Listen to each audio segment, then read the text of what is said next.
Are you looking for more out of your life? Do you need ideas on how to start new businesses and how to move forward in your own personal life? Well, guess what? You have come to the right radio show. At You Can Overcome Anything podcast show, you will learn and hear from many people from all walks of life who are sharing their challenges, their stories, the habits, and the mind shifts they had to overcome to become who they are today. On top, you will get a chance to connect and see how you can overcome anything by networking and learning about your next move through this radio show. I present to you our great speakers at You Can Overcome Anything podcast show with your host, Cesar Espino.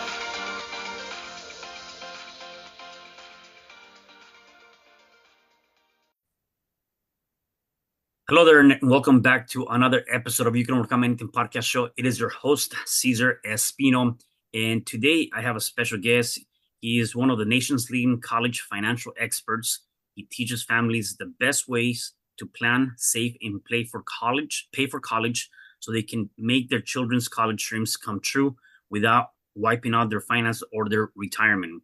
For over 20 years, he has shared his expertise and insights through his private practice as a blogger and a host of the Taming the High Cost of College podcast, and as a presenter at numerous workshops and seminars.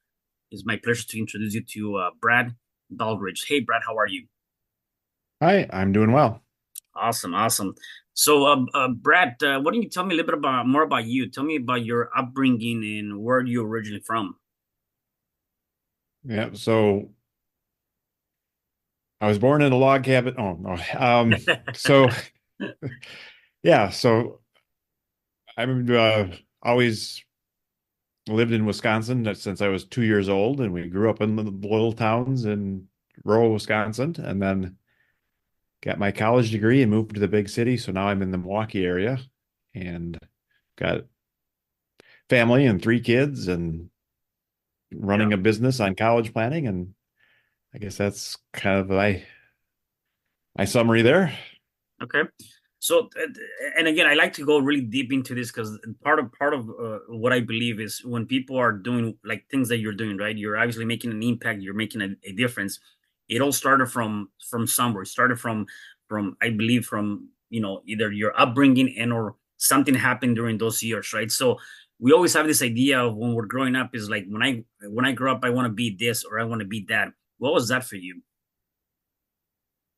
Yeah, so and I think this is common as I kind of had a hard left turn in my life, so to speak, where I went off to college and earned an engineering degree and started working at a corporation and realized that I, you know, I enjoyed the engineering side of it. The working at the corporation side wasn't so good.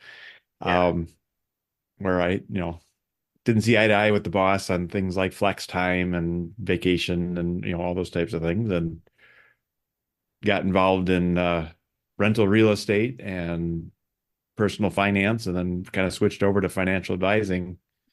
5 years in, I was probably an engineer a little under 5 years, and that was a long time ago. So I was investing in real estate, and I was doing all kinds of things around personal finance, and then just earned my CFP and switched careers.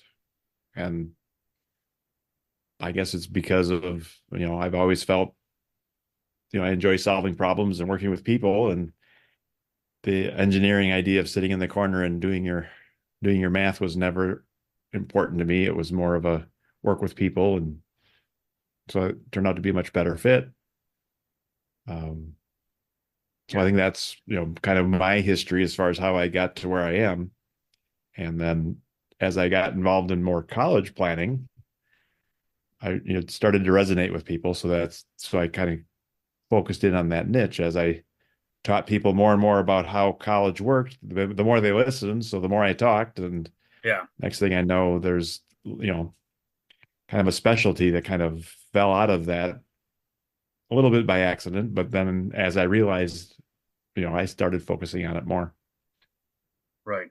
Yeah, and based on that, the fact that in that niche of being able to help, not only students or people in general, right? Parents, families, to not have and feel that they have this financial burden, right? Because that's obviously something huge, right? A lot of times, when people are getting off of high school and are going to college, that's the first thing that people are thinking is like, how much is it going to cost me, or how am I going to be able to take care of those finances if you're not able to get student loans or things like that, right?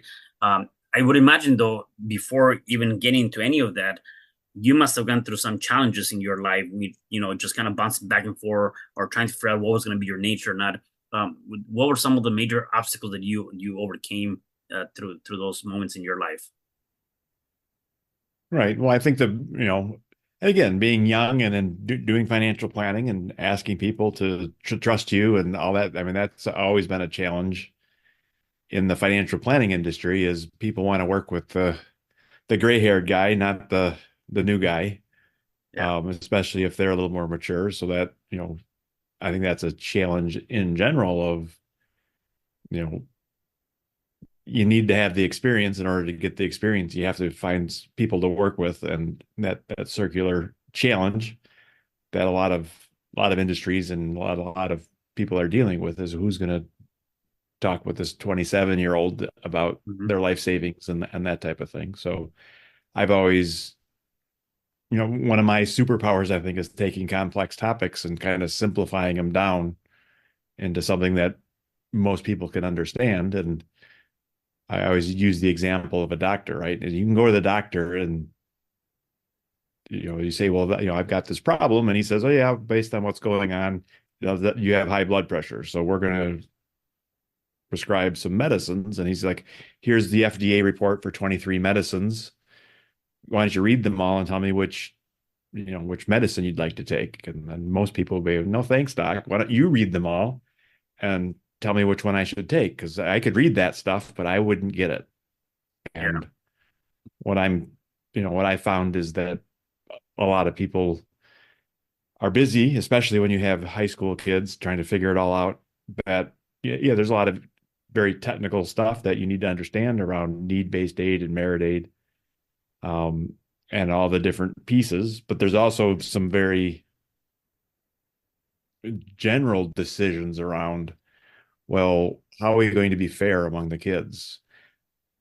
Should we spend, X amount of money on college? That seems like too much. Or maybe we should spend more. Or we really love this school, but it's crazy expensive. What are we going to do?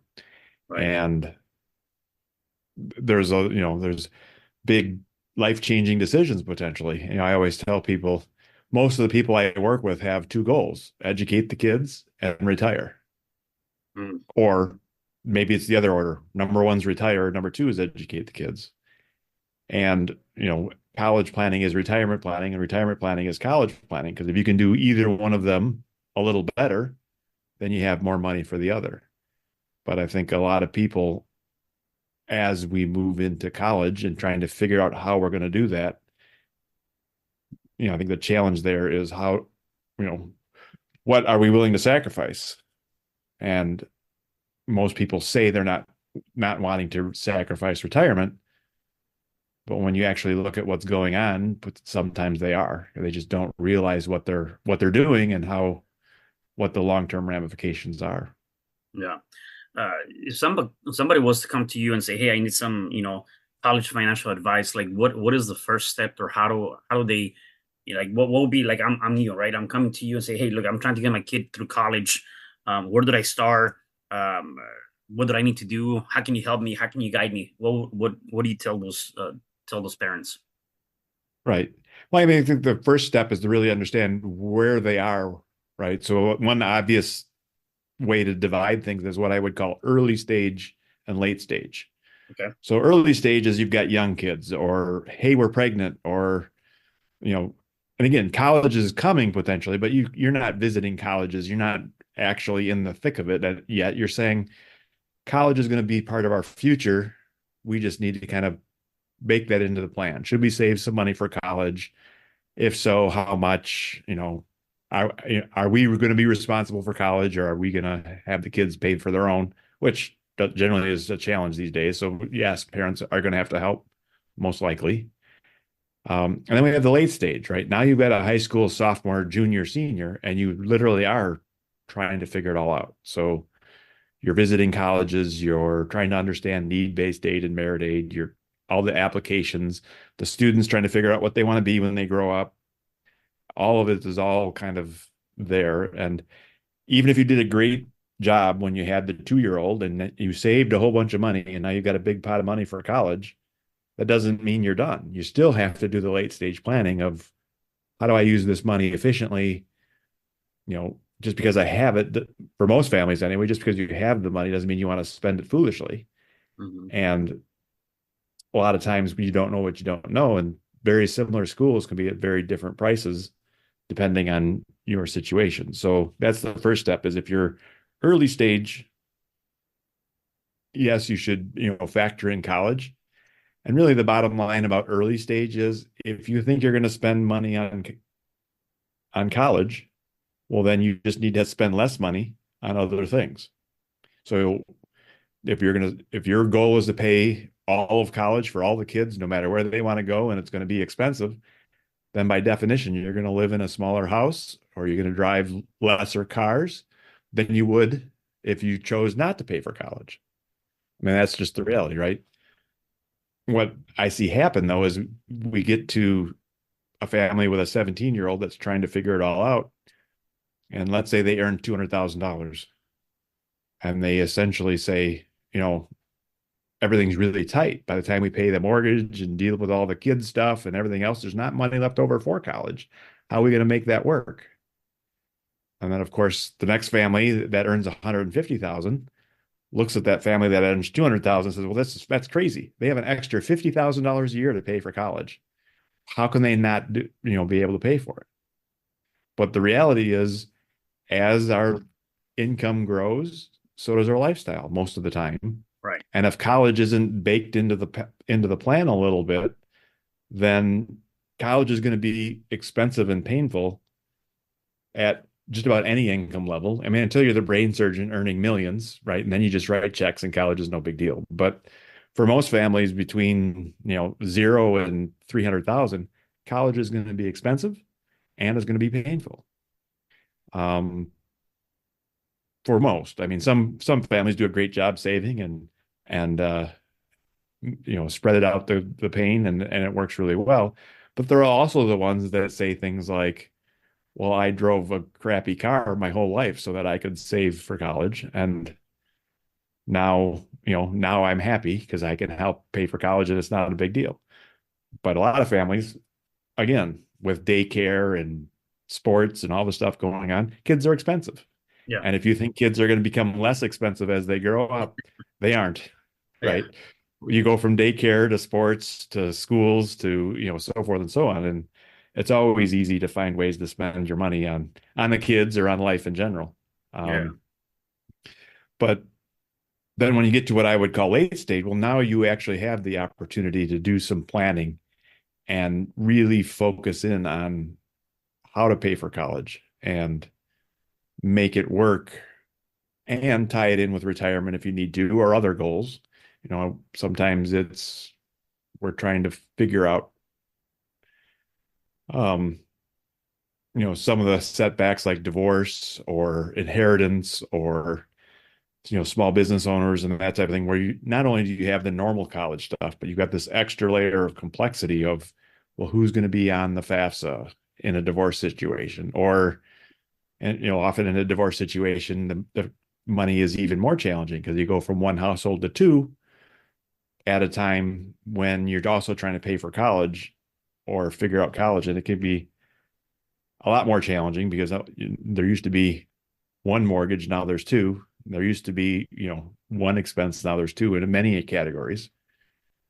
That's the downside. The good news is that you might qualify for more aid, depending on, how the divorce happened and how the financial aid forms work out in a particular situation. So sometimes in those tougher situations, there's a little bit of lemonade out of those lemons in that, yes, divorces and some of those things that, financially are often not great, But the small silver lining is, well, because the income is only one parent now, you'll do better on aid. Usually not better enough that, I've had families say something like, "Hey, I've got a plan. Let's get divorced. That will help us pay for college." No, it won't. Right. And, but again, if you're good, if you're in the thick of it anyway, then take advantage of it. But Yeah. it's not a strategy that would work. You're going to end up costing you. It's kind of like with saying, "Well, I'm just not going to earn the income, so that way I get more aid." It's like, Yeah. yeah, you give up $1,000 of income and you get $200 of aid and you save $100 in taxes. You're Yeah. still $700 behind. So you're better off earning the money. It's just if we can plan how to earn the money and do it as efficient as possible, then maybe we can make that better. Yeah. Now, for the early stage, right? People that either are either going to have kids or they have young kids. Do you actually build them a financial plan, or is it a matter of just having a conversation and say, hey, you got to just get to a point where you're able to save or live below your means, or whatever that might be, or do you actually build them a financial plan from whatever age the kids might be, whether they're newborns all the way through college? Right. Yeah. I mean, so we're not really building a college plan at that level. We're more building a overall financial plan, Got it. which again would include college, but it also includes All the whatever else rest. is going on, right? But and again, if you can be a little more efficient in the types of insurance that you buy, a little more efficient on vacations or cars, well, there's all kinds of financial decisions where, sometimes we just do it poorly. Mhm. And, as an example, if you're capable of putting money into your 401k and making sure you get the match, and you do that from day one, that's a lot of money that over your earning career can make a big difference. A lot of us don't do that starting at 19 or 23 or whenever it is we go get our first real job because our salary is not real high and we're not willing to give up a little bit. So we go 5 or 10 years and skip it. Well, if you just that one decision can cost you a little bit, and in the end, if you can just do everything, like I said, a little more efficient, that's what's important. And then families need to decide, when and how much are we going to save for college? So there's, I, as an example, if you had a kid going off to college today, if you saved $200 a month and you got a reasonable rate of return, you'd have a, about a third of your state schools covered, Mm. maybe a little bit more, depending on what state you live in and that kind of stuff. So And where then would the you put that? students, Where would you put that $200? Like obviously not on a regular savings. Would it be a CD, a life insurance that gives you living benefits? Like infinite banking. Like where would you put right, those $200? right. So if there's college savings plans of various sorts, and depending on your state, that might make sense from a tax perspective or other things. Or you might just put it into an investment, a stock or bonds or mutual funds or that type of thing. And where it's kind of separated from your other finances and it's kind of dedicated to college. What's good about that is once you put it in the college bucket, it's very sticky. It stays there because you've in your mind it's not your money anymore. It's for college and you're not going to raid it. But you could just put it in a general investment and saying, well, this is our investment. So that when we get to 17, we have $100,000 in a general investment. And if we need it for college, we'll take it. If we don't need it for college, we can use it for something else. But it's not dedicated to college. So there's pros and cons to making those decisions. And sometimes you do both, right? Put half of it into dedicated college money, and half of it into some other investment. Because, there's been a lot of disruption, certainly in the music industry and in the publishing industry and newspapers and that kind of stuff. Theoretically, education is also potentially going to get disrupted by technology and that type of thing. And hasn't happened quite yet, but it could. And we're seeing a lot of differences, so college may be different. If you had a 2-year-old today, college could be drastically different when you get there. And some parents are like, have concerns about. Well, if I put all this money away for college, and then what if they don't go to college? Yeah. Then what? Well, then there might be some penalties or other reasons that we would have, you know, be unhappy with that decision. So then how do we, work that out in order to find that balance where, and again, so if that's your feeling that, well, I don't necessarily want to dedicate it, well, then you can just build your net worth, build your assets so that you have some flexibility when you get there. But I think that's the key, right? Is to realize that when we get to college, if it's similar to the way it is today, you know, we're going to need $100,000 for our student to go to a state school, maybe a little more to go something else for the 4 years. Yeah. Well, if that's our target, if that 100,000 is in dedicated college, fine. If that's $100,000 in home equity and we're going to borrow that out, that might work. If that 100,000 is in some investments that we can liquidate, and I've seen families like use real estate, say, well, our goal is to have this property paid off by the time college starts, and then all the rent can go directly to college. Does that work? Probably. And it's not the only way, of course. So there's lots of different ways to do it, but if you're actually just consciously figuring it out, that's this key step. A lot of people kind of ignore it, and then it sneaks up on them. Yeah. In terms of, from your perspective, your experience, I mean, are there a lot of, I guess, families that parents specifically, like, what is the percentage of actually parents paying for their kids' colleges versus a kid getting their, paying for the college through their own means, whether it's work, getting student loan, things like that? Is there a big proportion on that? Right.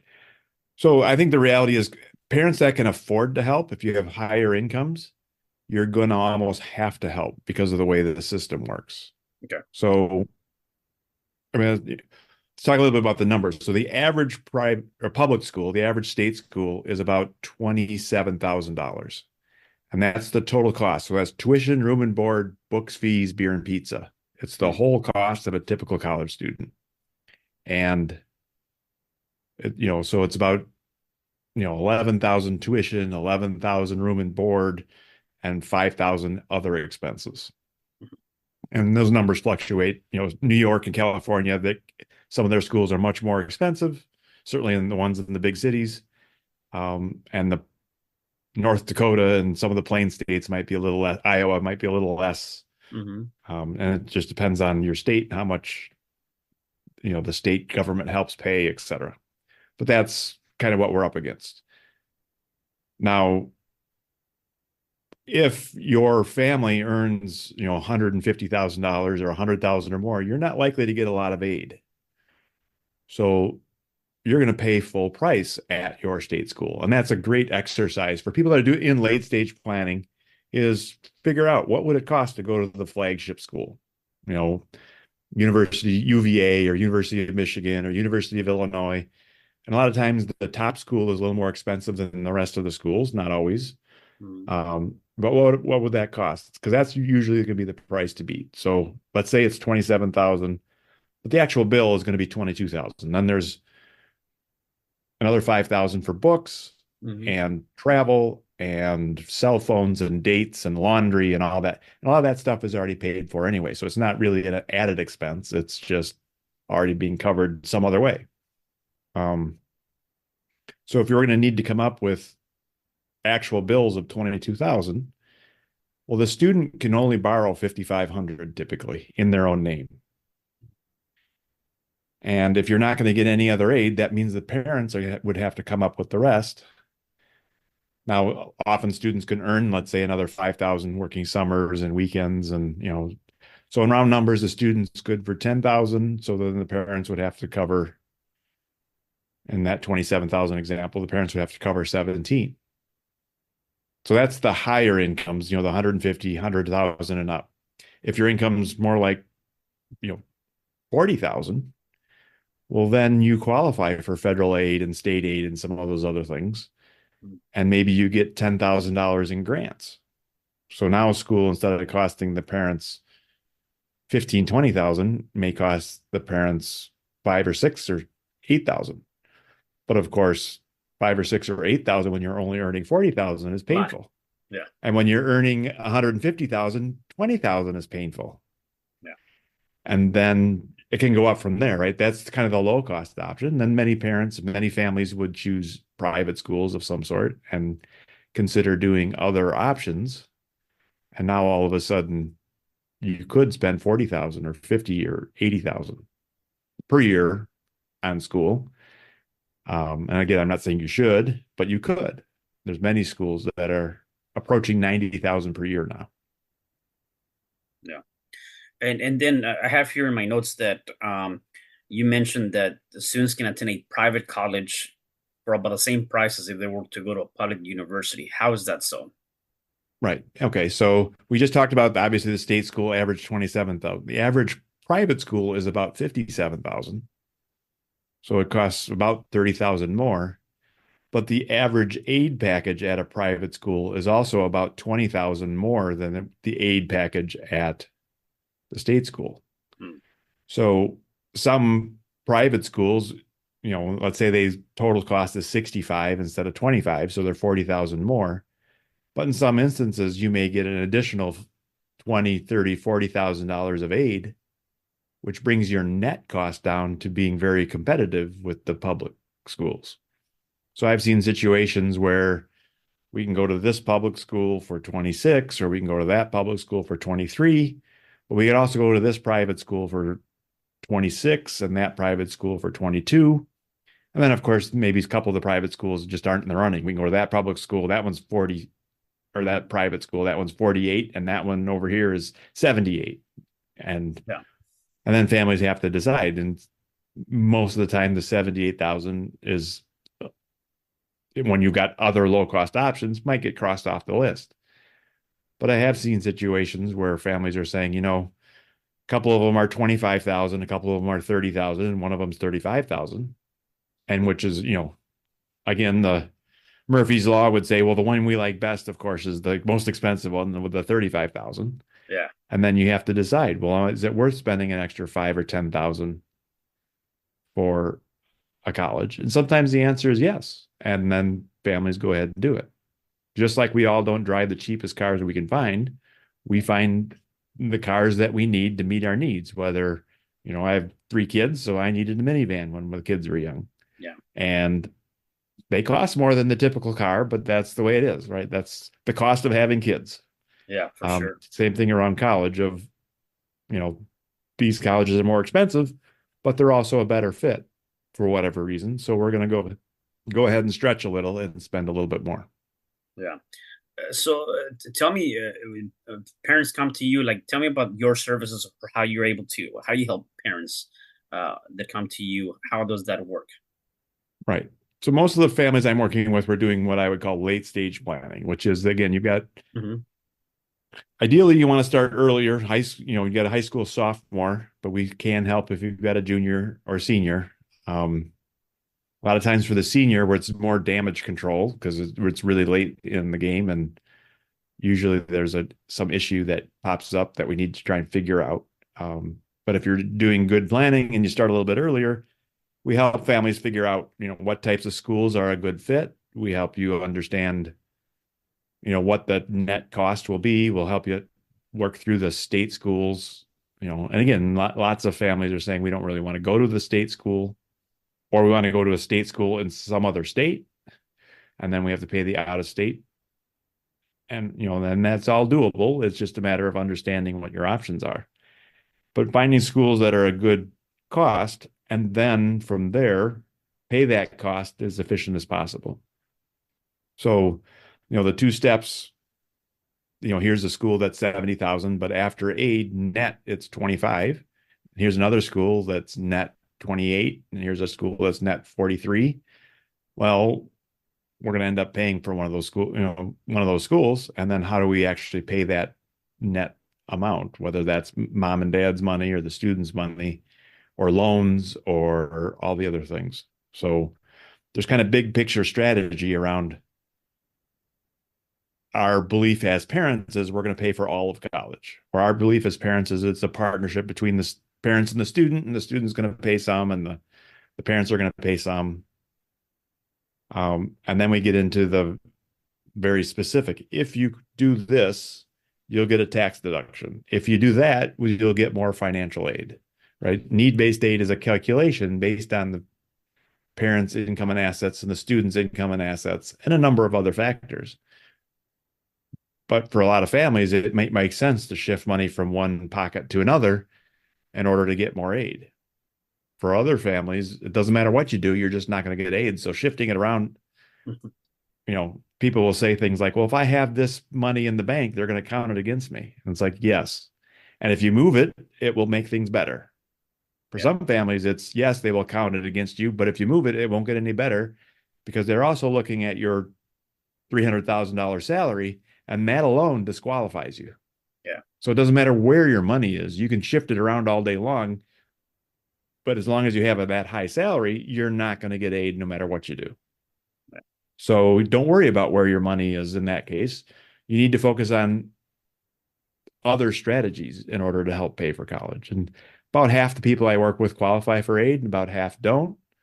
So Yeah. there's, you do different things in a different order potentially, depending on, where your family lies in the overall spectrum. And, so for most families, it all turns out a little bit differently. Yeah. I think that's one of the big challenges out there is a lot of families say things like, well, my brother-in-law did it this way and it worked out well. It's like, yeah, well, your brother-in-law has a certain financial profile and that student had a certain academic profile. And so, yeah, those strategies would work for that situation, but you're not in that situation. Your student is different, your income is different, your different state, whatever it might be. So most of the time, things will be a little bit different. And that's where I think a lot of families struggle is how do they get quality information and how do they, do the big picture planning and then get into the strategies and tactics of, okay, we need to move this money or we need to fill out the financial aid forms a certain way, or we need to negotiate with the school, or which of these opportunities will be a good fit for us. Yeah, no, for sure. So do you people that come to you, do you do it on a case by case basis type of service? Is it a one time fee, or how's Right. the structure for people that might be interested in learning more about you? Right. So generally I charge a fee for a college plan, whatever that, and usually it focuses on, the students that are involved, but it would include the whole family. So, you have a family where you've got two in high school and two in middle school. Well, the kids in high school, they really are in the middle of it, right? They're figuring out what they want to be when they grow up and that kind of stuff.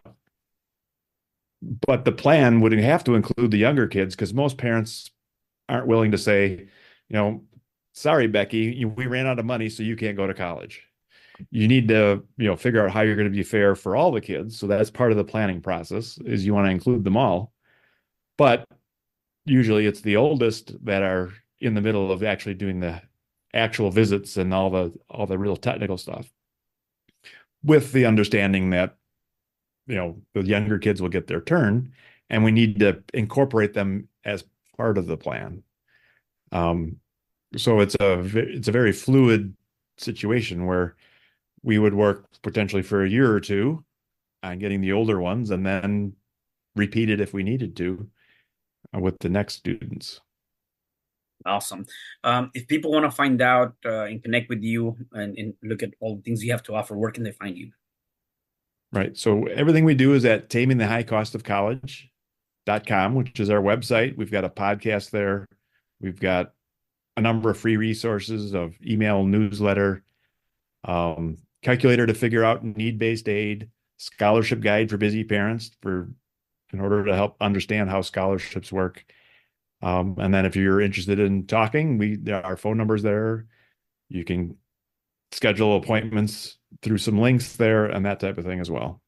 Awesome.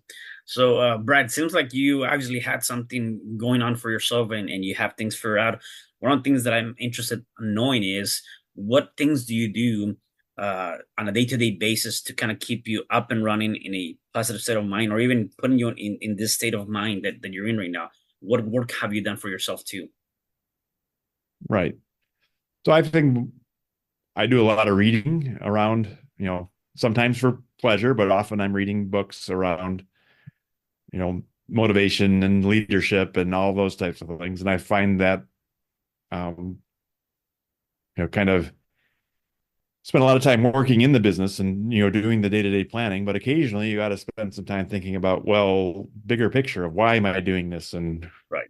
how can I do it better? And, you know, some of that type of thing. So I think, 4 Hour Work Week and there's a number of great books, all the way back to Stephen Covey, all the way Yeah. through, you know, some of the more modern things that are coming out. And, sometimes it's maybe not quite in the same field as I'm in, because there's a lot of times you can take something from a different field and move it into financial planning, or take a financial planning idea and move it into sales and marketing, or again, there's a little bit of crossover. So I find listening to podcasts or reading books that aren't necessarily exactly what I'm doing Got it. makes sense as well. Yeah. Besides reading, do you do anything else? Any other habits that you have on a day-to-day basis? Not, well, some that I've tried, but habits are tough Yeah. and keeping them going. So Yeah. Yeah. yeah, Well, I mean, I try and stay positive yeah. and again, just try and get a little bit of reading and a little bit of that going, and then I enjoy what I do, so that helps as well. Whereas I don't feel like I'm working most of the time. I'm just, doing what I do, talking with my clients and prospects and talking about something I love to talk about. So it doesn't feel too much like work for me. That's huge. As a matter of fact, I think that when you're doing something that you're passionate about and you enjoy, um, again, like you said, it doesn't seem like you're working. It seems like uh, just playtime, right? And just having fun, which allows for more of a healthier life for you, and allows you to be less stressed when it comes down to that. So that's Right. huge. Um, my last question for you is, for the people that are watching us or listening to us, if they're going through any challenge, whatever challenge that might be, what is one advice that you can give them so they can start overcoming that challenge? Right. I think most of the time it's not as bad as you think it is. Where, I mean, I work with families all the time overcoming the college challenge. Yeah. And when you first run into it, it seems daunting and huge. And I mean, the reality of it is, if you look at a college campus that's full of students, so most families figure it out somehow. Mm, Now, if so if you're up against something, whatever you're up against, there's others that have probably solved it, or if you get creative, there's probably a way to solve it. But, take a deep breath and really think it through, and then get out there and find some answers, find someone that can help, you know, and you know, I think again, a lot of people get bogged down and stressed out and kind of have a defeated attitude before they've even really looked into what the options are and what else, they might be able to consider. yeah, I love that. Definitely love that. Well, Brad, thank you again for being here. Really appreciate all your insight, and definitely looking forward for this to help a lot of families that are going through that, and people that are trying to get into college. So thank you for being here today. Thanks for having me. Yeah. And for the rest of you guys, do me a favor. Please make sure that you share this message because somebody needs to hear this. And I'll see you guys in the next episode of You Can Overcome Anything podcast show. Thanks. Hi, I'm Cesar Espino, real estate investor, business coach, and consultant, and author of the book, You Can Overcome Anything, Even When the World Says No. My number is 424-501-6046. In my book, I talk about making the necessary changes to shift your mind for prosperity and certainty. Pick up your copy at Amazon. I also love helping families with their real estate and can purchase your house fast and all cash. Follow me on Instagram, Facebook, and LinkedIn. My number is 424-501-6046. Thank you for having me today. I am so glad you've tuned into this podcast. You can find me at your favorite podcast platform where you can like, subscribe, comment, and share. And to learn more about myself, my services, you can find me at www.CesarRespino.com, or you can also find me at your social media. Thanks for joining me, and I am looking forward to having you at the next episode. And know you truly can overcome anything.